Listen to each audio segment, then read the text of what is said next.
श्री राम। आप सभी के हृदयस्थ ईश्वर को वंदन करते हुए गोस्वामी तुलसीदास रचित श्री रामचरितमानस इस ग्रंथ का जो प्रथम सोपान अर्थात बालकांड का जो हम चिंतन कर रहे हैं, सज्जनों, यह हमारा कथा निरूपण क्रमांक 148। हमने पिछले कथा विभाग में माता पार्वती ने किस आर्तता से महादेव जी को प्रभु रामचंद्र की कथा बखान करने की विनती की है, उस कथा विभाग का हमने चिंतन देखा। कथा के वक्ता के द्वारा अगर श्रोता को रहस्य प्राप्त करने हो तो श्रोता में कुछ गुणधर्म अनिवार्य है। जैसे कि श्रोता अत्यंत दीनता से, आर्तता से परमार्थ की पृच्छा अधिकारी वक्ता के पास करे। माता पार्वती ने इसी दीनता का दर्शन हमें इन चौपाइयों के द्वारा दिखाया। यद्यपि जोशिता नहीं अधिकारी, दासी मन क्रम बचन तुम्हारी।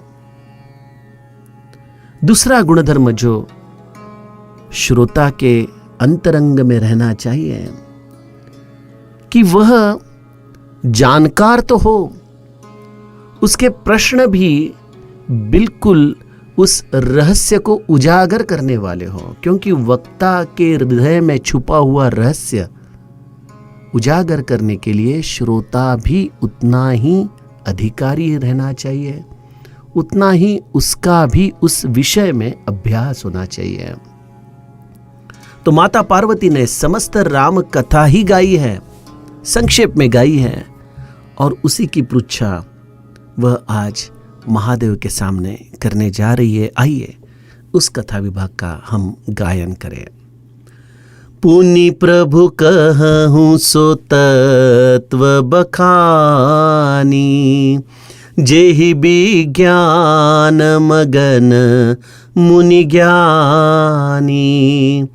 भगति ज्ञान विज्ञान विरागा, पुनि सब बरनहु सहित विभागा।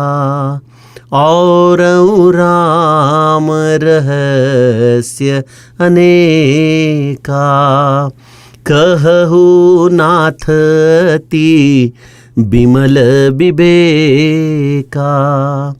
जो प्रभु मैं पूछा नहीं होई, सो दयाल राखहूँ जनि गोई। तुम त्रिभुवन गुर वेद बखाना, आन जीव पावर का जाना। प्रश्न उमा के सहज सुहाई, छल विहीन सुनी शिव मन भाई। हरहि राम चरित सब आए, प्रेम पुलक लोचन जल छाए। श्री रघुनाथ रूप उर आवा, परमानंद अमित सुख पावा। मगन ध्यान रस दंड जुग, पुनि मन बाहिर कीन। रघुपति चरित महेश तब, हर्षित बरनय लीन सियावर। रामचंद्र प्रिय हो।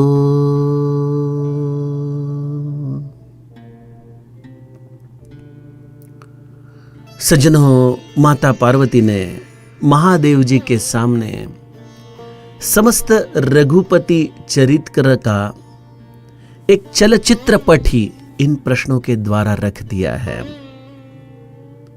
कुछ प्रश्नों को अगर हम ठीक से देखें तो वह एक के बाद एक इस चरित्र के रहस्यों को उजागर करने वाले हैं। प्रथम सो कारण कहूं बिचारी, निर्गुण ब्रह्म सगुण बपुधारी। इस निर्गुण निराकार ब्रह्म ने सगुण साकार रूप क्यों धारण किया? फिर यह सगुण साकार रूप दशरथ जी के ही महल में क्यों जन्म लेता है, क्यों साकार होता है? उसकी बाल लीलाएं कही है, उसके विवाह का प्रसंग कही है, और उसने राज्य क्यों त्यागा?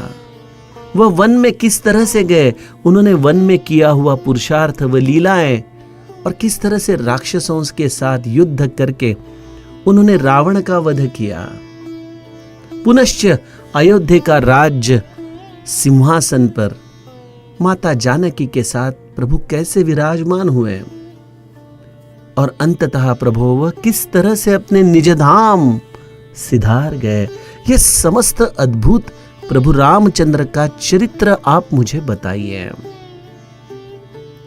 एक प्रकार से माता पार्वती ने संक्षेप में यह राम कथा ही गाई है, लेकिन इसके द्वारा एक निश्चित महादेव के हृदय में पार्वती के प्रति भावना उजागर हुई, और वह यह थी कि अब माता पार्वती के हृदय में रामचरित को सुनने की अत्यंत प्रामाणिक भावना है। उसके मन में कोई संदेह नहीं है, कोई दंभ नहीं है।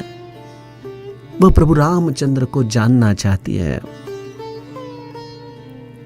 माता पार्वती इन्हीं प्रश्नों में आगे का प्रश्न महादेव के सामने रखते हुए कहती है कि पुनि प्रभु कहूं सो तत्व बखानी, जेहि विज्ञान मगन मुनि ज्ञानी। भगति ज्ञान विज्ञान विरागा, पुनि सब बरनहु सहित विभागा। हे प्रभु, यह समस्त कथा मुझे आप तत्व के आधार से समझा कर बताइए। जिस तत्व के अनुभूति निरंतर ज्ञानी मुनि जन मग्न रहते हैं, ऐसे इस कथा का वर्णन आप मुझे भक्ति, ज्ञान, विज्ञान और वैराग्य, इन समस्त तत्वों के आधार से समझाइए। देखिए सज्जनों, अगर माता पार्वती के प्रश्नों का हम थोड़ा पृथक्करण करें तो उन्होंने शुरुआत की है निर्गुण ब्रह्म सगुण क्यों होता है। तो अद्वैत से उन्होंने इस संवाद को शुरुआत की। बाद में उन्होंने संवाद के तौर पर सगुण कथा का प्रश्न, सगुण कथा की पृच्छा महादेव के सामने की है, और समस्त सगुण कथा के प्रश्नों के पश्चात उन्होंने अंतिम प्रश्न पूछा है, पुनि प्रभु कहूं सो तत्व बखानी, जेहि विज्ञान मगन मुनि ज्ञानी। यह राम रूपी जो तत्व है, जिसमें सब संत ज्ञानी मुनि जन निरंतर मग्न रहते हैं, यह तत्व क्या है? इस तत्व की अनुभूति क्या है? इस तत्व का विस्तार आप मुझे समझाइए। तो अद्वैत से शुरुआत करके सगुण कथा सुनकर पुनश्च अद्वैत के किनारे पर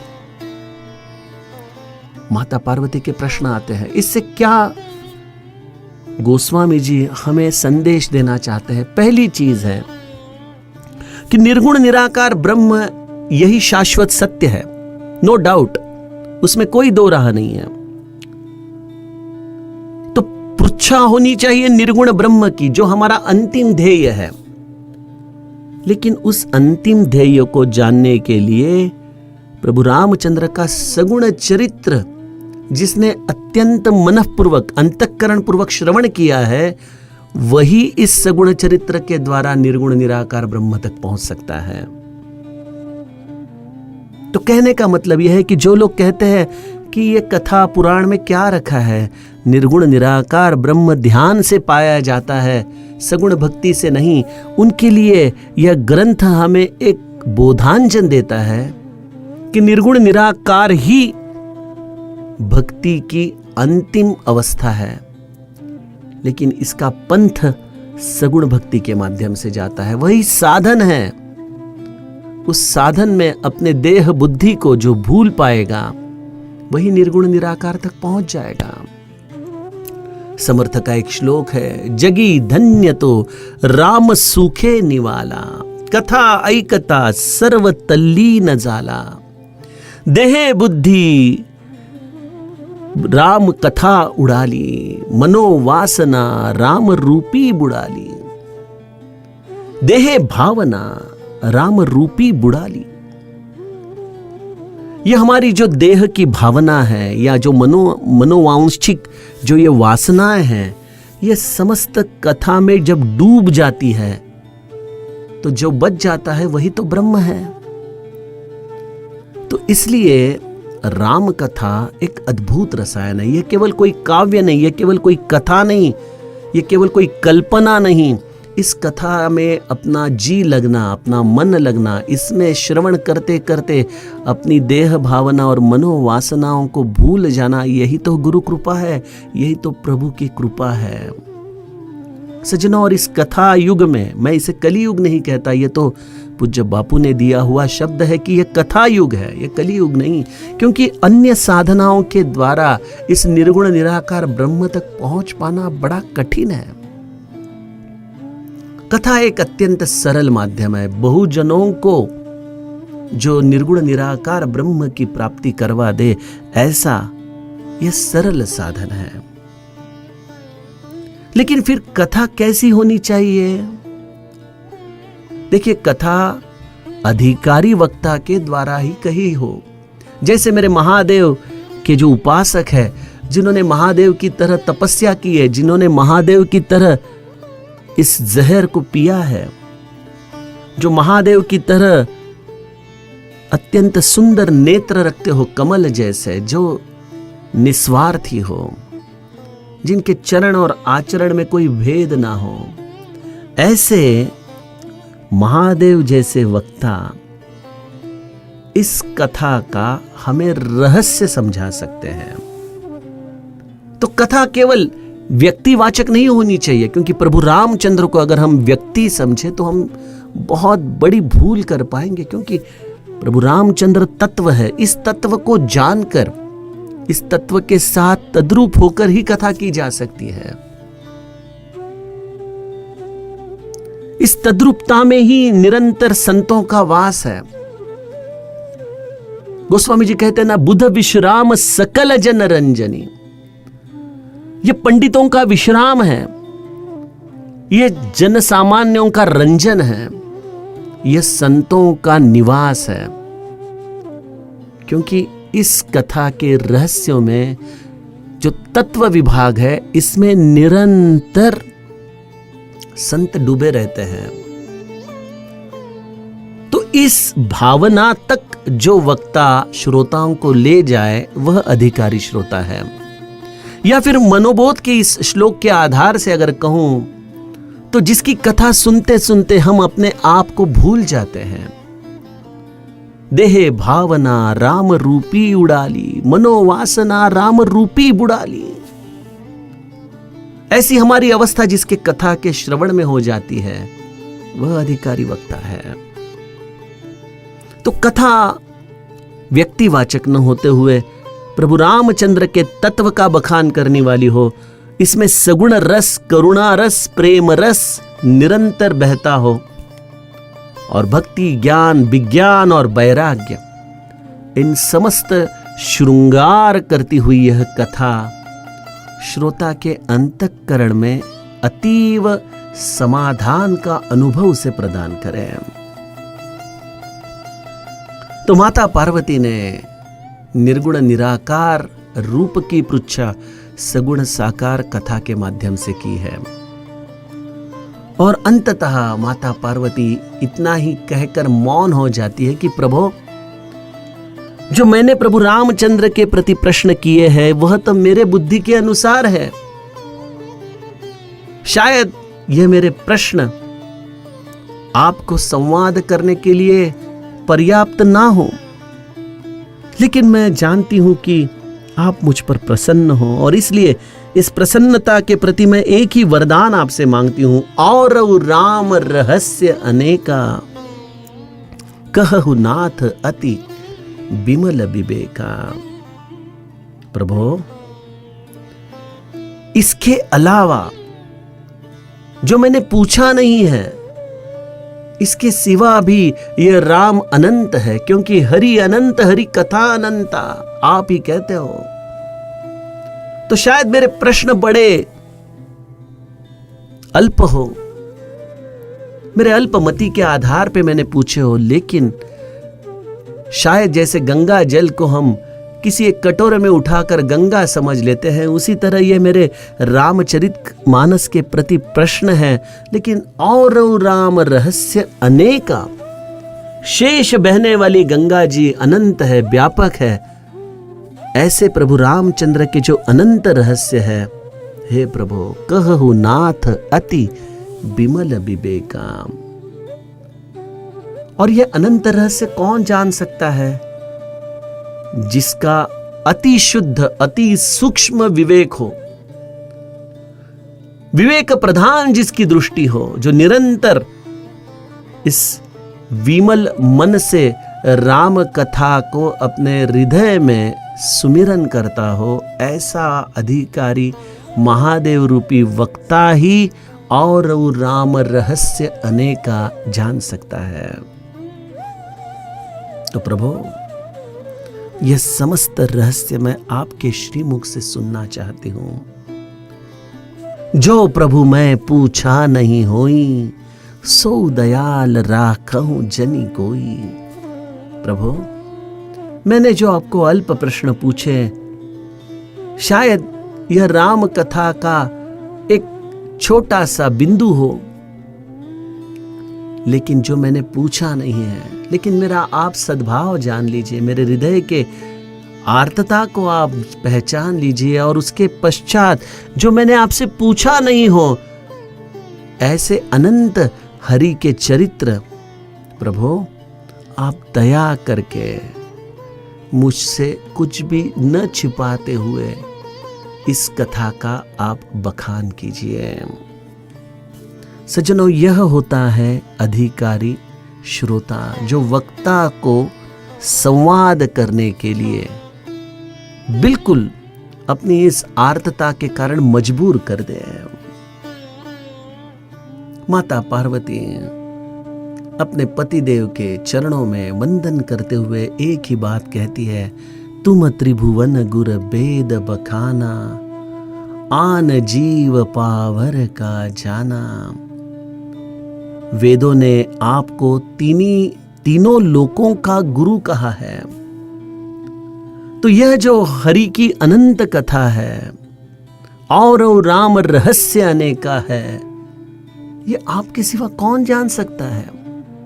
तुम त्रिभुवन गुर वेद बखाना, आन जीव पावर का जाना। हम तो सामान्य जीव है, हम तो अपने जीवन के प्रति भी पूरी तरह से जान नहीं पाते हैं। तो यह इस व्यापक तत्व को हम कैसे जाने प्रभु?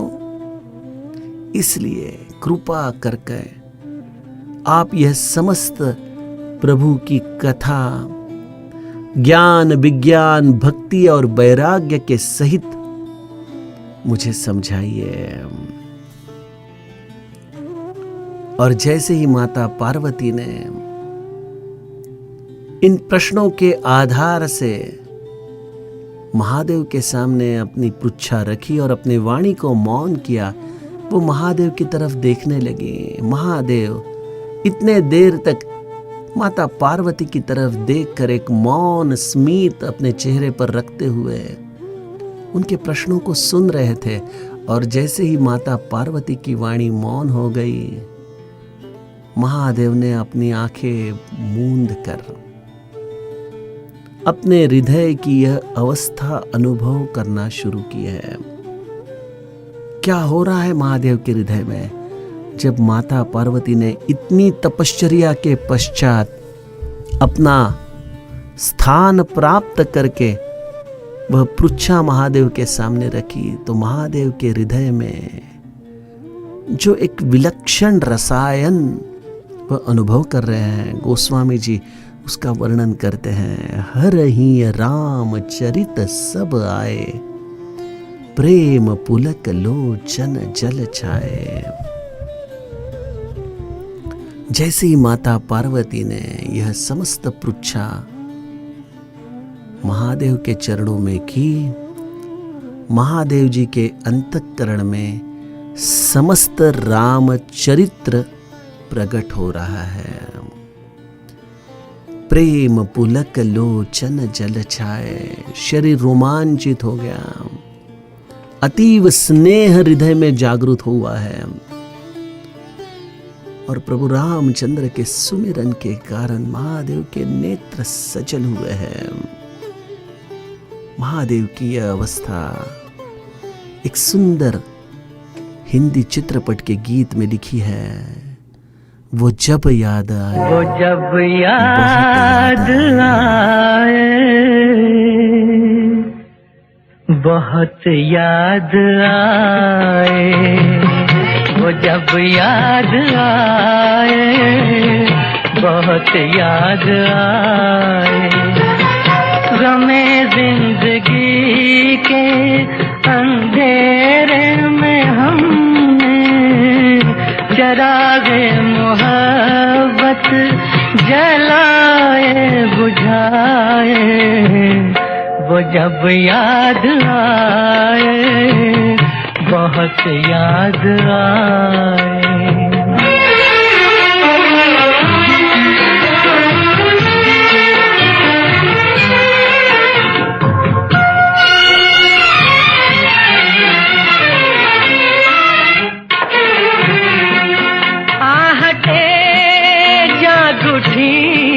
रास्ते हंस दिए, थाम कर दिल उठे हम किसी के लिए। कई बार ऐसा भी धोखा हुआ है, चले आ रहे हैं वो नजरें झुकाए, वो जब याद आए, बहुत याद आए, वो जब याद आए, बहुत याद आए, हमें जिंदगी के अंधेरे में हमने चरागे मुहब्बत जलाए बुझाए, वो जब याद आए, बहुत याद आए।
कोशिशें की मगर दिल न बहला, कई साज छेड़े, कई गीत गाए, वो जब याद आए, बहुत याद आए, वो जब याद आए, बहुत याद आए, वो जब याद आए, बहुत याद आए। देखिए कितनी सुंदर भावना है और यही प्रीति है प्रभु रामचंद्र के और महादेव की, यह परस्पर संवेदना। वैसे तो एक ही तत्व है, एक परब्रह्म रूपी है और एक समस्त ब्रह्मांड के कल्याण के प्रति जागरूक है, साक्षित्व भावना से है। ऐसे अपने हृदय में स्थित प्रभु रामचंद्र की पृच्छा माता पार्वती जैसे अधिकारी श्रोता ने की और एक तार छेड़ दी है महादेव के हृदय की, और जिसके कारण श्री रघुनाथ रूप उर आवा, परमानंद अमित सुख पावा। मैं हमेशा एक उदाहरण देता हूं कि जैसे किसी माँ को अपने पुरानी अलमारी में अपने बच्चे की कोई फोटो की एल्बम मिल जाए जिसमें उसने बचपन से उसके कई फोटो लगा के रखे हो और वह किसी और काम के लिए वहां बैठी हो, लेकिन इस एल्बम में वो जिस तरह से खो जाती है, एक एक फोटो को बिल्कुल बड़ी प्रेम से देख देख कर वो स्मृतियों में जिस तरह से खो जाती है, उसी तरह से मेरे महादेव प्रभु रामचंद्र के स्मृतियों में खो गए। श्री रघुनाथ रूप उर आवा, परमानंद अमित सुख पावा। स्वयं परमानंद स्वरूपी शिव जी इस प्रभु रामचंद्र के सुमिरन से परम सुखी हो चुके हैं। उन्हें आनंद के लिए और कुछ करना ही नहीं है, लेकिन जिस तरह से एक तृप्त समुंदर को भी जब बिल्कुल किनारों पर उसे आना होता है तो उसे कोई निमित्त लगता है, जैसे कोई पूनम का चंद्रमा हो, तो वैसे श्रोता रूपी यह पूर्ण चंद्रमा माता पार्वती इस आनंद सागर में एक हलचल निर्माण कर रही है। शिव जी को इस आनंद सागर की अनुभूति अपने हृदय में प्राप्त करवा के दे रही है। और जैसे शिव जी ने इन प्रश्नों को उत्तर देना चाहा तो एक दुविधा ऐसी निर्माण हो गई कि शिव जी इस अनिर्वाच्य तत्व को वाणी के द्वारा बखान करने की कोशिश तो कर रहे हैं, लेकिन वाणी उच्चारण ही नहीं हो पा रही है। मगन ध्यान रस दंड जुग पुनि मन बाहिर कीन। एक स्वाभाविक ध्यान, एक प्रेम रस महादेव के हृदय में जागृत होता है और 2 घड़ी तक इस ध्यान रस में मेरे महादेव खो जाते हैं। और फिर वह बड़ी कोशिश करके अपने आप को इस ध्यान स्थिति से बाहर लाकर रघुपति चरित महेश तब हर्षित बरनय लीन, बड़े जबरदस्ती से अपने वाणी को उच्चारण करने के लिए महादेव जी तैयार करते हैं और इस वाणी से रघुपति चरित महेश तब अत्यंत सहर्ष वर्णन करने को शुरुआत करते हैं। देखिए सज्जनों, जीव और शिव का कितना सुंदर अंतर गोस्वामी जी हमें बताते हैं।